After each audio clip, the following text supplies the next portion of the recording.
right. Hello, everyone. Thank you so much for being here today.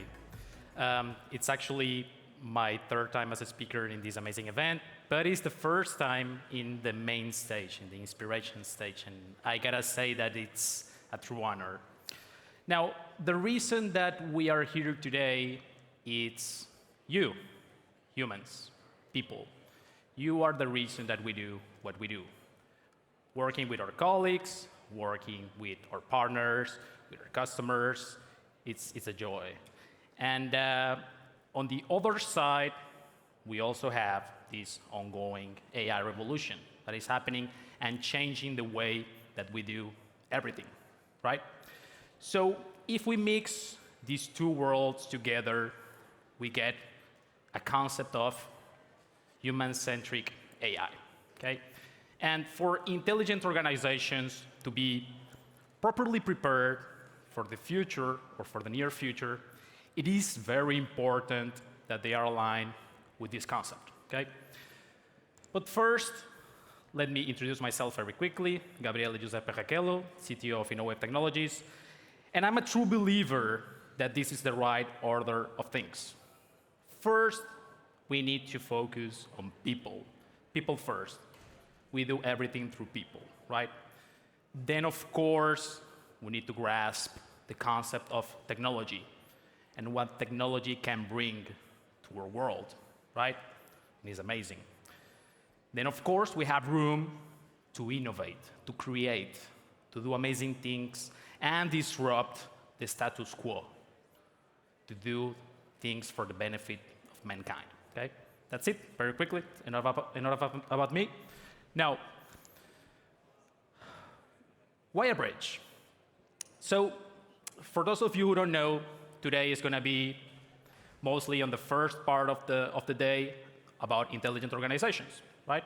It's about making sure that our organizations are knowledgeable about the right steps that need to be taken to be prepared for the future, okay? Then the second half of the day is going to be about organizational transformation. So actually implementing those changes, right, to properly use this new technology that is revolutionizing the world, right? So this session is a little bit in the middle, we shall say, and we're actually almost in the middle of the working day.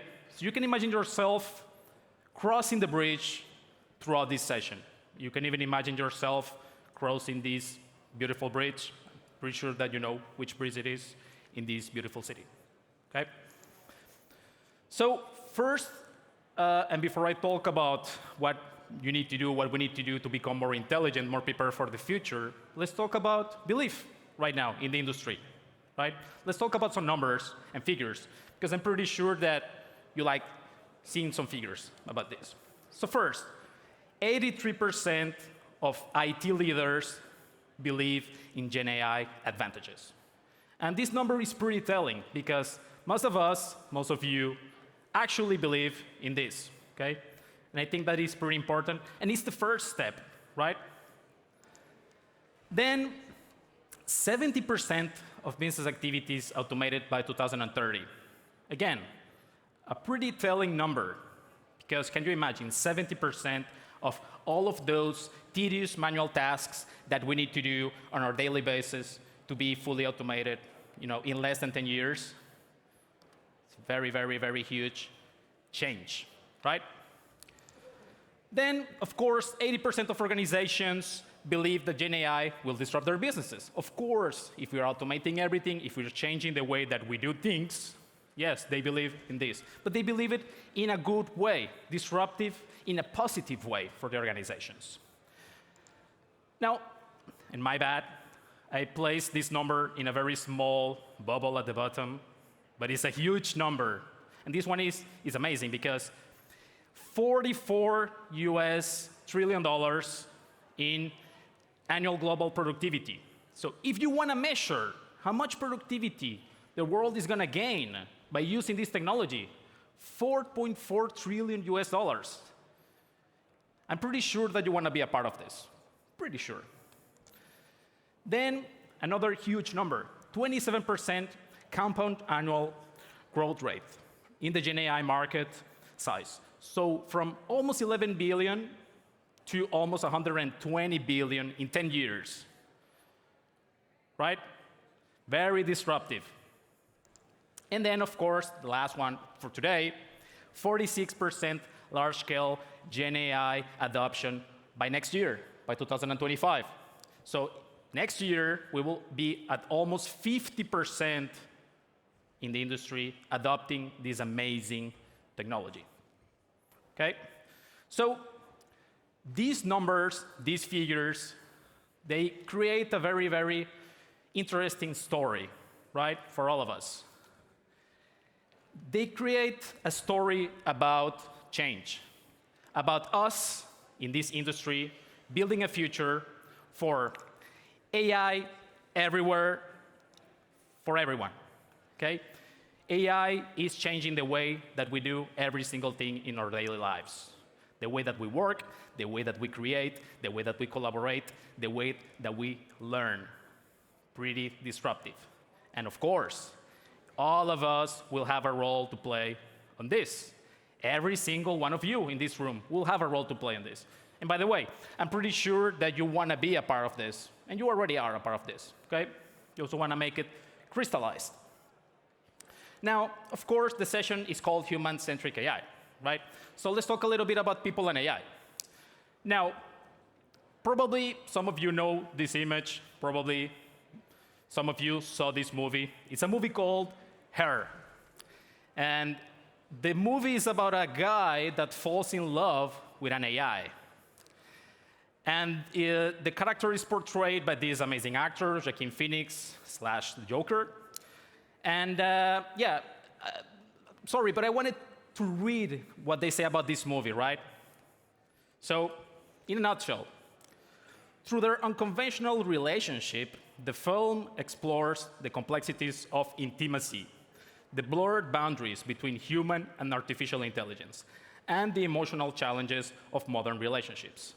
Ultimately, Her prompts viewers to contemplate the profound impact of technology on human relationships and the essence of what it means to love and be loved. First reaction is, yikes. Then, of course, you can think that this is pretty weird. But in a sense, is it weird? Look at ourselves as human beings now, every single one of us. We have such a relationship with technology, and it's growing and growing and growing. Everything that we do nowadays is through our cell phones, through our laptops, the piece of technology that is in our cars. We trust technology, right? And AI is the next logical step, is the next thing, and it's happening as we speak. Of course, you may fall in love with an AI. I'm not going to judge you. But yeah, I mean, it makes sense, guys. Okay? This is making more sense as we go. Now, getting to the good stuff. I brought today here for you what I like to think of as pillars for intelligent organizations, okay? And have in mind that this is not a tutorial, this is not a guide, this is not a wizard, okay? These are just pillars. You can even cherry pick from these pillars. You can have one, you can have two, you can have the whole thing. In my opinion, it's all about the journey. I know, sounds very cliche, but it's a fact. It's all about the journey, okay? So in a nutshell, we have, at first place, culture, because we need to believe in our people, and we need to bring this AI revolution with a focus on people, okay? Of course, they need to trust it, right? So don't panic, because safety comes first, okay? Third, now that we trust it, let's learn about it, because the way that we can actually extract all of the value from this technology is by using it in the proper way, right? Through the proper guidelines, okay? And then, of course, last but not least, data. Everyone keeps saying data is the new oil, and it's true, right? And for AI to make sense, the data needs to be relevant, needs to be incisive, and it needs to be centralized, okay? Now, if we did dive a little bit into each one of these pillars, for culture, it's pretty much people, right? People are at the core of this revolution. AI without people doesn't make sense, period. At least this is what I think, okay? So the true potential is through people. Of course, there is all of this skepticism that needs to be addressed, right? Because people are very, let's say, they have doubts about this technology, okay? So we need to address that. Then, of course, there is a mindset shift in the culture of your organization. It needs to be strategic, of course, because you need to think about not only the near future, but the long future, right? And this technology is going to play a very pivotal role there. Then, yes, let's be honest. This is a big elephant in the room, okay? And it's about professional identity. So we need to reskill a lot of the people in our organizations, right? But it's not about replacing our people. It's about enhancing our people so they can focus on the right tasks, right?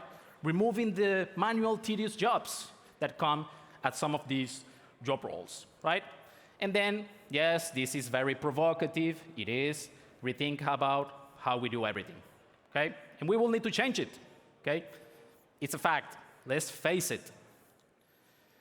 Now, I brought today 2 quotes for you. That's it, okay? The first one, I'm going to read it out loud for you guys. It will be unthinkable not to have intelligence integrated into every product and service.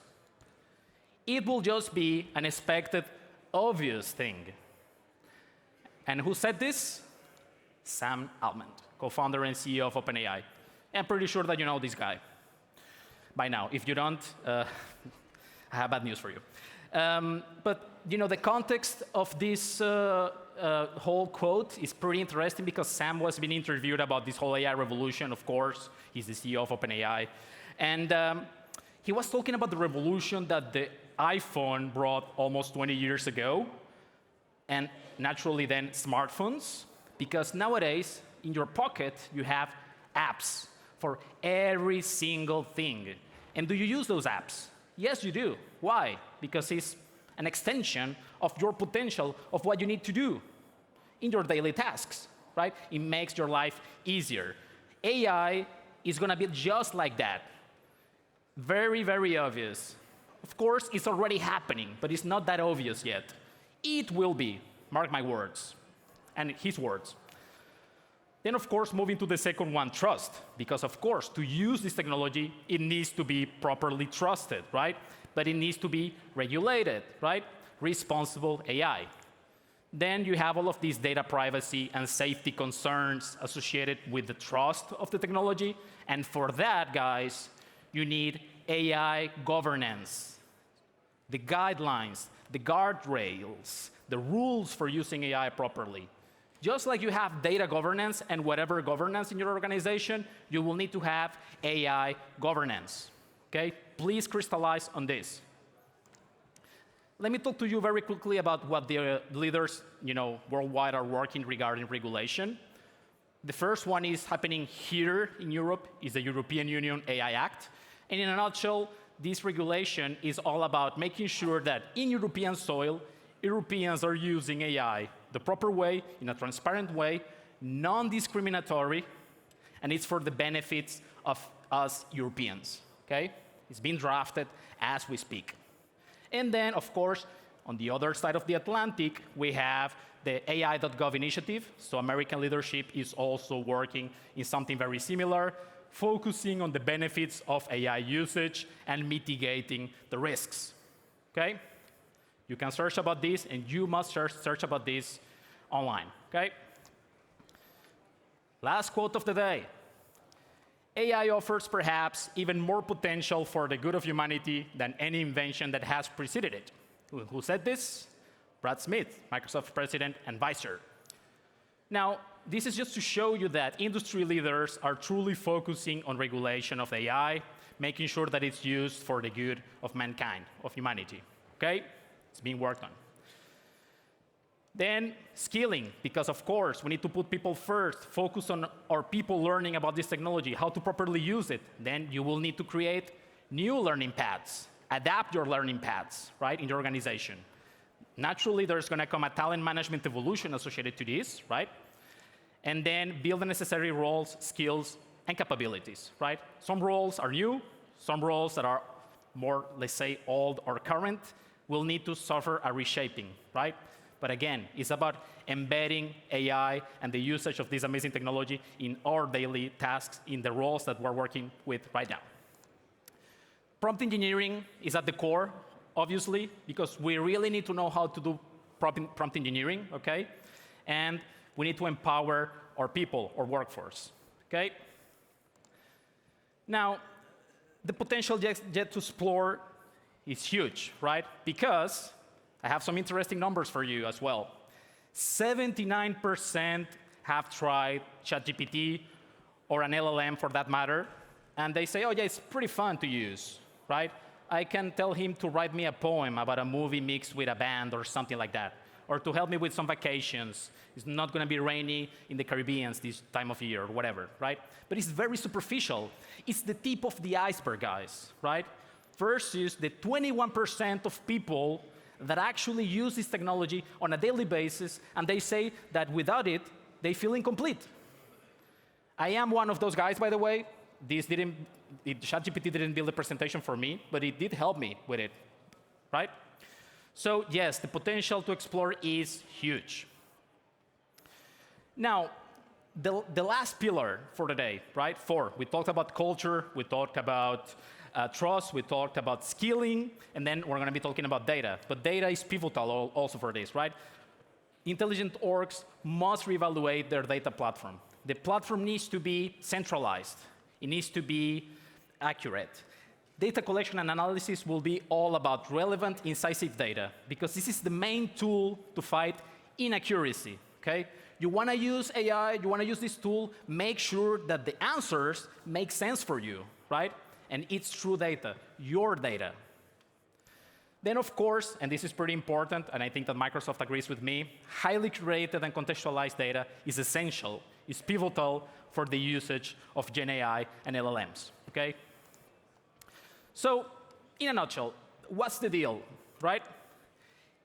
Intelligent organizations must be AI-driven.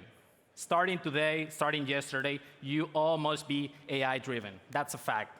But to be truly AI-driven, you need to be people-driven, because people are at the core, and we cannot forget about this, okay? We need to empower our people's skills. We need to make sure that we have a cultural transformation end-to-end across the board. We need to rethink our data strategy, and of course, prioritize safe AI, responsible AI.